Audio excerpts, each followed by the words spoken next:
రీసెంట్గా high court AB వెంకటేశ్వరరావుకి అనుకూలంగా తీర్పు అయితే ఇవ్వడం జరిగింది. ఆ తీర్పు ద్వారా హైకోర్టు ఏపీసీఎస్కి అయితే కొన్ని ఆర్డర్స్ అయితే జారీ చేయడం జరిగింది. ఏబి వెంకటేశ్వరరావు గారికి ఆయన్ని ఒకరోజు పోస్టింగ్ ఇవ్వాలని, ఆయనకి ఏదో ఒక పదవి ఒక్కరోజు ఇవ్వాలని చెప్పేసి హైకోర్టు అయితే ఏపీసీఎస్కి అయితే ఆదేశాలు జారీ చేయడం జరిగింది. అలా ఆదేశాలు జారీ చేయడం ద్వారా ఏపీసీఎస్ ఆయనకైతే ప్రింటింగ్ అండ్ స్టేషనరీ డైరెక్టరేట్ బాధ్యతలు అయితే అప్పగించడం జరిగింది. కాకపోతే ఇక్కడ విచిత్రం ఏంటంటే ఆయన ఒకే రోజు పోస్టింగ్ తీసుకుంటూ ఒకే రోజు రిజైన్ చేయడం జరిగింది. నాకు తెలిసి దేశ చరిత్రలో ఇలాంటి సంఘటన జరుగుంటుందో లేదో మనకైతే తెలియదు, కానీ ఆయన విషయంలో అయితే ఇదైతే జరిగింది. ఆయన రిటైర్మెంట్ అయ్యే సందర్భంగా మీడియాతో మాట్లాడుతూ కొంచెం కట్టతడి అయితే పెట్టుకోవడం జరిగింది. ఒక రకంగా ఎన్నాళ్ళు సర్వీస్ చేసి ఇలా రిటైర్డ్ అయిపోతున్నా, ఒకే రోజు పోస్టింగ్ తీసుకొని ఒకే రోజు రిటైర్డ్ అయిపోతున్నా అని చెప్పేసి కొంచెం ఆయన ఎమోషనల్ కూడా అవ్వడం జరిగింది. అయితే రీసెంట్గా ఆయనకు సంబంధించిన అభిమానులు, అంటే ఏబి వెంకటేశ్వరరావు గారికి సంబంధించిన అభిమానులు అయితే ఆయన్ని మళ్ళీ ఐపీఎస్గా కానీ డీజీపీ కానీ చేయడానికి ఛాన్సెస్ ఉందా అనే దాని మీద అయితే కొన్ని చర్చింగ్లు అయితే చేస్తున్నారు. ఏమైనా అవకాశం ఉందా అని చెప్పేసి చాలామంది తెలుసుకోవడానికి అయితే ప్రయత్నిస్తున్నారు. కాకపోతే ఇక్కడ కొన్ని ఇష్యూస్ అయితే ఉన్నాయి. ఆయన ఒకవేళ రేపు టీడీపీ ప్రభుత్వం కూటమి కనుక గెలిస్తే ఆయన్ని డీజీపీ చేయడానికి అవకాశం ఉండేది ఒక రకంగా.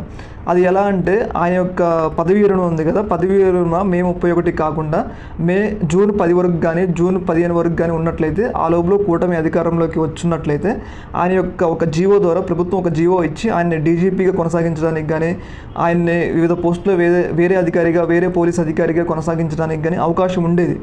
ఒకవేళ ఆయన యొక్క రిటైర్మెంట్ జూన్ 15 వరకు కానీ అంటే కూటమి అధికారంలోకి వచ్చేదాకా ఉన్నట్లయితే ఆయనకి ఒక డీజీపీ పదవి ఇవ్వడానికి అయితే అవకాశం ఉండేది.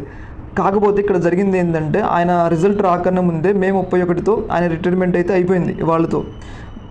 దానివల్ల ఏం జరిగిందంటే రేపు ఒకవేళ కూటమి అధికారంలోకి వచ్చినా కానీ ఆయనకి వెసులుబాటు ఇవ్వడానికి అయితే అవకాశం ఉండదు. ఎందుకంటే ఒకవేళ సర్వీస్లో ఉన్న వ్యక్తిని కొనసాగించడానికి అవకాశం ఉంటుందిలే కానీ ప్రభుత్వానికి సర్వీస్ అయిపోయిన వ్యక్తికి మాత్రం, రిటైర్మెంట్ అయిపోయిన వ్యక్తిని మాత్రం కొనసాగించాలంటే ప్రభుత్వానికి కూడా అధికారం ఉండదు.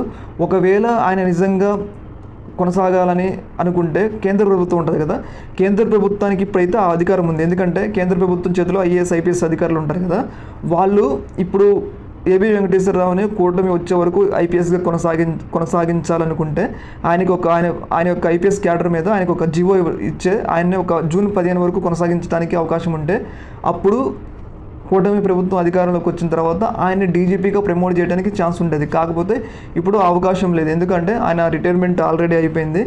కాకపోతే ఒక చిన్న ఇష్యూ, అంటే కేంద్ర ప్రభుత్వం కనుక తలుచుకున్నట్లయితే ఆయన అయితే డీజీపీగా కొనసాగించడానికి కానీ అవకాశం ఉండేది. కాకపోతే ఆ అవకాశం అనేది ఇప్పుడు లేదనేది మనకైతే తెలుస్తుంది. ఏదేమైనా కానీ ఏబి వెంకటేశ్వరరావు ఒక రకంగా ఆయన రిటైర్మెంట్ సందర్భంగా చాలా ఎమోషనల్ అయ్యారనేది మనకైతే తెలుస్తుంది.